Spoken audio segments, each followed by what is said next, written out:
मोहम्मद शेब और आप देख रहे हैं शेब टीच। फ्रेंड्स, आज की मेरे इस वीडियो का टॉपिक है कि एक इस्लामी ममालिक के अंदर सल्तनत कैसी होनी चाहिए, इस्लामी ममालिक के अंदर हुकूमत बेसिकली कैसी होनी चाहिए। मैं आपको इस वीडियो के अंदर जो हमारे पिछले जो है इस्लामी सल्तनत के बादशाह गुजरे हैं, इस्लामी सल्तनत के खुलिफा गुजरे हैं, उनके साथ आपको आज के इस इस्लामी ममालिक के इन कंट्रीज का मुआवजा करवाऊँगा कि आजकल के हमारे इस्लामी ममालिक की सल्तनत कैसी है और पहले जो हमारे इस्लामी ममालिक गुजर चुके, जो उनके खुलफा थे, जो उनके जो है सरपरस्त थे, उनकी इस्लामी ममालिक उनकी इस्लामी सल्तनत बेसिकली कैसी थी। फ्रेंड्स, आज के इस वीडियो के अंदर मैं आपको पहले तो स्टार्ट में ये कहता हूँ कि हम जो अर्तुगरुल गाजी ड्रामा बेसिकली देख रहे हैं वो तुर्कियों का, उन तुर्क ने बेसिकली वो बनाया है। उसमें जो सल्तनत दिखाई गई है कि एक कबीले का जो है सरदार, एक कबीले का रहबर, एक कबीले का रहनुमा, उनका एक सरदार बेसिकली वो पूरी कौम को किस तरह लेके चलता है। अर्तुगरुल गाजी के अंदर ये बेसिकली मैं आपको इसका बताता चलूँ, ये 12वीं सदी, ये 12वीं सदी की स्टोरी है एक इस्लामी ममालिक के कि इस्लामी सल्तनत के अंदर 12वीं सदी के अंदर कैसी हुकूमत है। ये उस हुकूमत का बेसिकली नक्शा खींच कर इन्होंने यहाँ पर रखा है कि वो कैसी हुकूमत है, किस तरह एक जो है उनका रहबर के किले का सरबराह जो है वो एक स्ट्रेट फॉरवर्ड बात करता था। वहाँ पर अमीर गरीब जो है कैद आज़ाद, उनको उनके पूरे पूरे हकूक़ दिए जाते थे, छोटे बड़े को उनका जो है अदब सिखाया जाता था। तो मैं आज आपको इसके वीडियो में ये सब बताऊँगा। यह वीडियो आपके लिए बहुत इंटरेस्ट। तो फ्रेंड्स, स्टार्ट करते हैं आज का टॉपिक। मैं आपको एक एग्जाम्पल देकर आज के इस इस्लामी ममालिक के अंदर, इन इस्लामी ममालिक के अंदर इस्लामिक कंट्रीज़ के स्टेट का, इस्लामिक कंट्रीज़ के जो है रियासत का आपको नक्शा खींचकर आपके सामने रखूँगा। तो एग्जांपल नंबर में अगर आपको फर्स्ट एग्जांपल दूँ कि सुल्तान महमूद गजनवी के दौर के अंदर एक औरत, मसीही औरत बेसिकली सुल्तान साहब के पास आए और इनको कहने लगे कि ए सुल्तान, ए वक़्त के हाकिम, ए वक़्त के हुक्मरान, मेरा शोहर तेरी कैद के अंदर है, मेरा शोहर। उस वक्त में आपको पहले ये बताता चलूँ कि जंग हुई थी बेसिकली, और जंग के दौरान ये इंसान, ये आदमी, बुढ़िया का शोहर जो है सुल्तान के कैद में आ गया। अब इस जंग के दौरान कैद में आ गया तो ये बुढ़िया अपने शोहर को जो है अपने खर्चे की अरदास लेकर बेसिकली बहुत उम्मीद के साथ सुल्तान के पास आए और सुल्तान से कहने लगे कि ए सुल्तान, ए वक़्त के हाकिम, मेरा शोहर तेरी कैद में है, अब मेरे पास कमाने वाला कोई नहीं, मैं बूढ़ी हो गई हूँ, मेरे 2 बच्चे हैं, कमाते कोई नहीं, हमारा खर्चा कौन देगा। अब वो खर्चा देना तुम्हारी जिम्मेदारी है, चूँकि तुम एक हुक्मरान हो, हम सब तुम्हारी जिम्मेदारी है। तो फ्रेंड्स, सुल्तान ने क्या किया, सुल्तान महमूद गजनवी ने उस जो है गुलाम को, जो कैदी बेसिकली इस बुढ़िया शोहर का उसके पास कैद था, उसने उसको बुलाया, उसने कुछ रकम दी साथ और उनको आज़ाद कर दिया। क्यों? कि उस बुढ़िया का बेसिकली और कोई सहारा कोई नहीं जो उसके बच्चों को पाल सके। तो फ्रेंड्स, अगर आज की हुकूमत के साथ में उसका मुआयना करो तो एक केस अगर बुढ़िया या आम मर्द जो है हमारे में लड़ना चाहे तो वो जो है बेसिकली 15-15 साल जो है, 15-15 महीने जो है अदालतों के चक्कर लगाने पड़ते हैं, बंदा मर जाता है, नस्लें गुजर जाती हैं। एग्जाम्पल दो तो बेसिकली सुल्तान सलाहुद्दीन अय्यूबी की उन्होंने अल-कुदस के फिताह के मौके पर अपने मतलब उनको खुद और उनके कमांडर दोनों ने मिलकर जो जंग से जीतने वाली रकम थे, जो अल-कुदस के फिताह के मौके पर उनको जो है रकम मौसूल हुई, उनको जो है बहुत सारे हथियार और जो कुछ भी उनको जो है फिताह के मौके पर मिला, उन्होंने वो सारा का सारा माल अपने कैदियों को बंटवा दिया। उन्होंने सारा का सारा माल अपने कैदियों को दे दिया। क्यों? उन्होंने साथ देते वक्त ये कहा था कि असल में यही फुकरा है। फ्रेंड्स, मैं आपको ये बताना चाहता हूँ कि इस्लामी रियासत के अंदर कुछ इस तरह के जो हुक्मरान होने चाहिए जो अपने कैदियों के साथ बेसिकली इस तरह का सलूक करते हैं कि उनको लाचार नहीं छोड़ते, उनको जो है मार पीट नहीं करते, बल्कि उनके साथ क्या करते हैं, उनको बेसिक मुस्तहिक समझकर, उनको जो है फुकरा समझकर, उनको ज़रूरतमंद समझकर बल्कि कर्ज देते हैं, उनके लिए भलाई का सबब बनते हैं, उनको जो है हर तरह से खैर का सबब बनते हैं। तो ये हुई नेक्स्ट एग्जाम्पल। तो फ्रेंड्स मैं आपको नेक्स्ट एग्जाम्पल बताता हूँ कि फ़िता मक्का के मौके पर आप सल्लल्लाहु अलैहि वसल्लम के पास जितने भी कैदी थे, बेसिकली जितने भी गुलाम बने फ़िता मक्का के मौके पर, आपने उनके साथ कैसा सलूक किया। आप सल्लल्लाहु अलैहि वसल्लम ने उनके साथ ये सलूक किया कि आपने वहाँ पर सबको जमा करके कहा कि जाओ आज तुम सब बता दो। फ्रेंड्स मैं आपको ये याद दिलाता चलूँ कि ये फ़िता मक्का के मौके पर ये वो कैदी थे जिन्होंने सारी ज़िंदगी आप सल्लल्लाहु अलैहि वसल्लम के ख़िलाफ़ जंगें लड़ी, जिन्होंने सारी ज़िंदगी आप सल्लल्लाहु अलैहि वसल्लम के ख़िलाफ़ गुजारी। उनको आप सल्लल्लाहु अलैहि वसल्लम फ़िता मक्का के मौके पर इकट्ठा करके उनको फ़िता कर जीत कर कह रहे हैं कि जाओ मैंने आज तुम्हें क्या किया, माफ़ किया, जाओ आज तुम सब आज़ाद हो। बेसिकली जब ये मैं आपको बताता चलूँ, जब फ़िता मक्का हुए और कैदियों को जमा किया गया, एक जो है गिरोह बनाया गया, तो वहाँ पर सब सहाबी जो आप सल्लल्लाहु अलैहि वसल्लम के साथ आए थे सब बहुत खुश है, बहुत जो है जोश में है। आज बदला लेने का दिन है। आज तक जो इन्होंने हमारे खिलाफ जंगें लड़ी, इन्होंने आप सल्लल्लाहु अलैहि वसल्लम को जो सताया, आपकी शान में गुस्ताखियाँ की, आज हम उनसे बदला लेंगे। क्यों? आज हम फ़िदा कर चुके हैं, आज हम जीत चुके हैं, तो हमने इन गद्दारों को, इन जो है कैदियों को, इन गुलामों को बहुत बुरी तरह से सज़ा देनी है। लेकिन आप सल्लल्लाहु अलैहि वसल्लम ने वहाँ पर सबको जमा करके क्या कहा कि जाओ तुम आज सब आज़ाद हो। आज जो है बदले का दिन नहीं बल्कि आज माफ़ी का, आज़ादी का दिन है। फ्रेंड्स ये है स्टेट ऑफ मदीना। फ्रेंड्स ये है स्टेट ऑफ मुस्लिम, मुसलमान हुकूमत के स्टेट, मुसलमान हुकूमत की गवर्नमेंट की क्या है। आपने गुलामों के साथ भी प्यार किया, आपने कैदियों के साथ भी प्यार किया।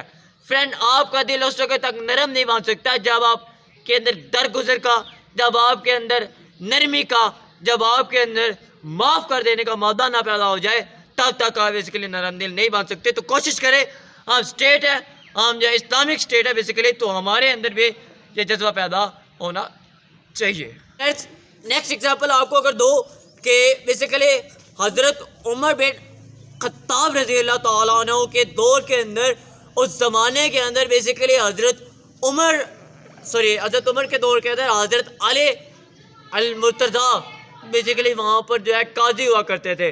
लेकिन उन्होंने ये कह कर इस्तीफ़ा दे दिया, ये कह कर जो है अपने काजी के ओहदे से हट गए कि अब लोगों के दरमियान कोई मसला दरपेश नहीं आता, लोगों के दरमियान कोई प्रॉब्लम्स नहीं बनते, तो काजी की बेसिकली ज़रूरत ही नहीं है। तो ये कहकर उन्होंने इस्तीफ़ा दे दिया। फ्रेंड्स हमें इससे क्या लेसन मिलता है? लेसन ये मिलता है कि हमें एक तो बिला वजह की नौकरी नहीं करनी। एक अगर मतलब काजी की नौकरी थी, उनकी काजी की जो है उनकी जगह थे, उन्होंने वो छोड़ दी। क्यों? कि उनकी अब आराम से नहीं बैठ, मतलब जो है उनकी जो होता था उसके ऊपर जो उनकी जिम्मेदारी थी बेसिकली, तो कोई बंदा केस लेकर ही नहीं आता था, कोई बंदे के दरमियान मसला दरपेश नहीं आता था। एग्जाम्पल दो हज़रत उमर बिन अब्दुल अजीज़ रज़ी अल्लाह ताला अन्हु के, तो ये कैसे मतलब जो है वली हैं, कैसे जो है इनकी खिलाफत है, कैसे इनकी स्टेट है, कैसे इनकी रियासत है। मैं आपको बताता हूँ फ्रेंड, इनकी हुकूमत के दौरान इनकी रियासत के अंदर कोई इंसान नहीं भूखा सोता था सिवाय इनके खुद के। मीन क्या है? मैसेज क्या है? मैसेज ये है, आप अपने मतलब जो है हज़रत उमर बिन अब्दुल अजीज़ क्या करते थे, जो भी माल सदका और ज़कात का आता, जो भी माल माले गनीमत के अंदर आता, जो भी माल जो है अतियात के तौर पर आता, इन्होंने हुकूमत के माल के अंदर से 1 रुपया तक अपने ज़ात के ऊपर खर्च नहीं किया। फ्रेंड्स ये है स्टेट ऑफ मुस्लिम कंट्री, ये है मुसलमानों की रियासत। कैसी रियासत है कि किसी ने हज़रत उमर बिन अब्दुल अजीज़ की बात कर रहा हूँ, अपनी ज़ात के ऊपर 1 रुपया तक खर्च नहीं किया, हत्ता कि इनकी खिलाफत के अंदर हर इंसान खा कर सोता था सिवाय इनके, ये खुद भूखे सो जाते थे। लेकिन अपनी स्टेट के अंदर से 1 रुपया इन्होंने अपनी ज़ात के अंदर नहीं लगाया। हमें ऐसी स्टेट चाहिए जो आवाम के अंदर से ना खाए। फ्रेंड्स आज की हमारी हुकूमत ऐसी है जो आवाम को चूस कर उन्हीं में से पैसे निकाल कर खुद खा रही होती है। ये स्टेट ऑफ मदीना या स्टेट ऑफ मुस्लिम कंट्रीज के लिए नहीं है। ऐसे स्कूल हो जो आवाम से खाए ना बल्कि आवाम को दे, उनको प्रोवाइड करे, उनकी ज़रूरियात को पूरा करे। चूँकि हमारी ज़रूरियात को पूरा करना हमारी स्टेट की जिम्मेदारी है, ना कि हमसे जो है पैसे लेकर कुछ ना करना। ये ऐसी स्टेट जो है मुसलमानों की नहीं है। फ्रेंड्स, सारी दुनिया बेसिकली ईद के ऊपर नए कपड़े पहनती है सिवाय इन्हीं हज़रत उमर बिन अब्दुल अजीज़ के बेटे के, जो नए कपड़े को तरसती है। सारी दुनिया जो है, मतलब सारी दुनिया से मुराद यह है कि इनकी स्टेट के अंदर बेसिकली जितने भी अवाम है, हर शख्स, हर मर्द और औरत जो है, आपको पता है कि ज़ाहिर है ईद के त्यौहार है, क्या करते हैं कि नए कपड़े पहनते हैं, खुशियाँ मनाते हैं। लेकिन इनकी बेटी जो वक़्त के खुलफा में, मतलब वक़्त के जो है हुक्मरान है, उनकी बेटी जो है सवाल करती है इनसे कि मुझे भी नए कपड़े चाहिए। तो ये अपनी बेटी को कहते हैं कि बेटी मेरे पास पैसे नहीं हैं। तो फ्रेंड, ऐसे होते हैं हुक्मरान जो अवाम का पैसा खाते नहीं हैं, उनका पैसा उन तक पहुंचाते हैं, अवाम के माल में से खुद की ज़ात पर 1 रुपया खर्च नहीं करते। ये है स्टेट ऑफ इस्लामी कंट्रीज।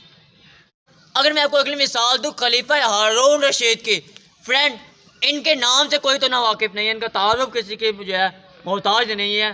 तो बेसिकली मैं आपको बता दूं कि इन दुनिया के इतनी बड़ी जो है हुकूमत है, इनकी इतनी बड़ी स्टेट थी, इतनी बड़ी जो है रियासत है कि दुनिया की सबसे बड़ी कुव्वत कहा जाता था इनको। हिटलर के दौर के अंदर बेसिकली इनका जो है आमने सामने हुआ था, समझौता था। तो बेसिकली इनको दुनिया के सबसे बड़ी ताकत कहा जाता था, और दुनिया की सबसे बड़ी कुव्वत होने के बावजूद खलीफा हारून रशीद आसमान की तरफ सर उठाकर बेसिकली कहते हैं, ए बादल जहाँ मर्जी बरस, सब अल्लाह की मखलूक है। मीन ये कि इतनी बड़ी सल्तनत, सबसे बड़ी दुनिया की कुव्वत होने के बावजूद कोई गरूर नहीं, कोई घमंड नहीं। ये नहीं कहा कि वो मेरा इलाका है, ये फलां का इलाका है, ये फलां का इलाका है। नहीं, बादलों से मुखातिब होकर कह रहे हैं कि जहाँ पर मर्जी बरस, सब अल्लाह के मखलूक है, मेरे पास मेरा कुछ भी नहीं, सब दिया। मैं आपको मिसाल देता हूँ हज़रत उमर बिन अब्दुल अजीज़ के बेटे की। तो क्या था कि ईद का दिन था, ईद का त्यौहार था। तो जैसे आपको पता है कि लोग ईद के दिन में नए कपड़े पहन कर, नए जो है लिबास के साथ एक दूसरे के घर इर्द गिर्द रिश्तेदारों के पास जाना आना ऐसे लगा रहता है। तो उस दौर के अंदर भी, उस सल्तनत के, उस रियासत के अंदर भी ऐसे जो है लोगों ने मतलब नए कपड़े पहने और इधर उधर टहलने चले गए। ठीक है, तो जब सारों को हज़रत उमर बिन अब्दुल अजीज़ की बेटी ने सबको नए कपड़ों में देखा, तो सिवाय इनके बाकी सारी रियासत ने नए कपड़े पहने थे सिवाय इनकी खुद की बेटी के। मैं आपको पहले ये बताता चलूँ कि इनकी एक वक़्त के खलीफा है, मतलब के जो है हिक्मरान है, इनके पास पूरी सल्तनत है, इस्लामी सल्तनत जो है इस वक्त। तो बेसिकली अब इनकी बेटी जो है ऐसे ही थी। तो इन्होंने जब अपने बाबा से सवाल किया कि बाबा मुझे भी नए कपड़े चाहिए, तो इन्होंने कहा कि बेटे अब मेरे पास पैसे नहीं हैं। मीन ये कि इन्होंने अपनी हुकूमत में से जो इनके पास माल गनीमत आता था, उनके अंदर से अपनी ज़ात के ऊपर 1 रुपया तक खर्च ना किया। मीन ये कि ये आवाम का पैसा खुद पर खर्च नहीं करते थे, रेदर अपने जो है घर में अपनी बेटी को नए कपड़े दिलाते नहीं थे, क्योंकि इनके पास पैसे नहीं थे। मैंने आवाम का माल जो है वो नहीं लेना, आवाम का माल आवाम तक प्रोवाइड करना है। ये होती है state of Islamic countries. Friends, हज़रत उमर बिन अब्दुल अजीज़ के दौर में उनकी रियासत के अंदर, उनकी सल्तनत के अंदर बेसिकली तो एक मनादी सड़क के ऊपर खड़ा होकर ये आवाज़ लगाता था, ये सवाल करता था लोगों से, है कोई तुम्हें जो है कोई अगर किसी को पैसों की ज़रूरत हो, लिबास की, खुराक की, शादी की, बेसिकली सवाल किया जाता था कि तुम्हें शादी तक की ज़रूरत है तो मेरे पास आए, मैं आपको जो है अपने माल गनीमत में जो मेरे पास आया हुआ है मैं उनमें से आपको अता करता हूँ। तो फ्रेंड्स, कोई ऐसा शख्स नहीं था जो उसके सवाल के ऊपर हाँ करता है या उनके पास आता, चूँकि सब खुशहाल थे। फ्रेंड, ये कैसे पॉसिबल है, कैसे जो है एक जो है मतलब हुक्मरान जो है उनका मनादी सड़कों के ऊपर आवाज़ दे रहा है कि कोई है जिसको माल की ज़रूरत है, पैसे की ज़रूरत है, मेरे पास आए, मैं उसको नवाजूँ, मैं उसको जो है अता करूँ बेसिकली। तो कोई बंदा भी नहीं आता। क्यों नहीं आता? चूँकि उनके पास ऑलरेडी बहुत ज़्यादा माल है, वो सब खुशहाल हैं। क्यों? इनकी हुक्मरानियत ऐसी है, इनकी जो है स्टेट ऐसी है कि इन्होंने हर बंदे को, हर पर्सन को अपना उनका राइट जो है वो प्रोवाइड किया। फ्रेंड्स, इस्लामी रियासत ही सबसे ताकतवर थी। इस्लामी रियासत जैसी कोई जो है ताकतवर रियासत नहीं। फ्रेंड, मैं आपको बताता चलूँ कि एक इस्लामी रियासत के अंदर ही तमाम तर इजादात मुमकिन बनी है।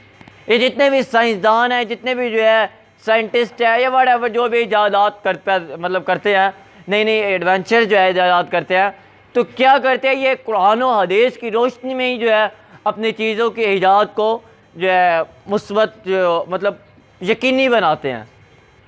अदरवाइज़ इनके अलावा इनके पास कोई चारा नहीं होता।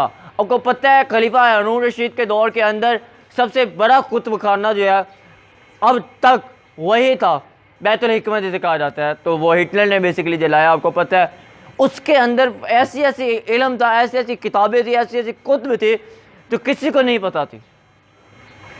सबसे ज़्यादा जो है इल्म और इजादात इस इस्लामी सल्तनत के अंदर हुई तमाम तर, चुके यही सबसे ज़्यादा ताकतवर जो है रियासत स्टेट है। फ्रेंड्स, अरबी ज़ुबान बेसिकली दुनिया की नंबर 1 ज़ुबान थी। अरबी ज़ुबान दुनिया के अंदर मोस्ट पॉपुलर ज़बान जो है वो अरबी ज़ुबान थी।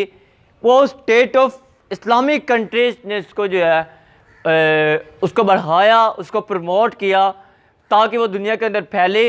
और उस वक़्त दुनिया के अंदर नंबर 1 ज़ुबान अरबी थी। जो इंदलस था इस्लामिक कंट्रीज़ में, तो उसकी जो यूनिवर्सिटी थी वो रोए ज़मीन के ऊपर सबसे बड़ी यूनिवर्सिटी मानी जाती थी।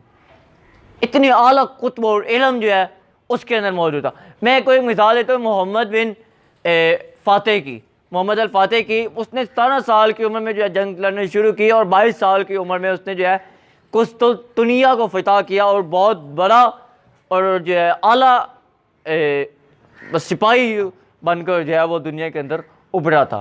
ये स्टेट ऑफ फ्रेंड, जुर्रत के मैदान के अंदर बेशतर इस्तेमाल होने वाले आलात जो है वो इस्लामी कंट्रीज़ ने जो है ईजाद किए थे। आज इस्लाम ने हमें जो है इतनी ताकत दी, ये सब कुछ इस्लामी कंट्रीज़ में, इस्लामी स्टेट में इस्लाम की वजह से जो है हमारी पॉपुलेशन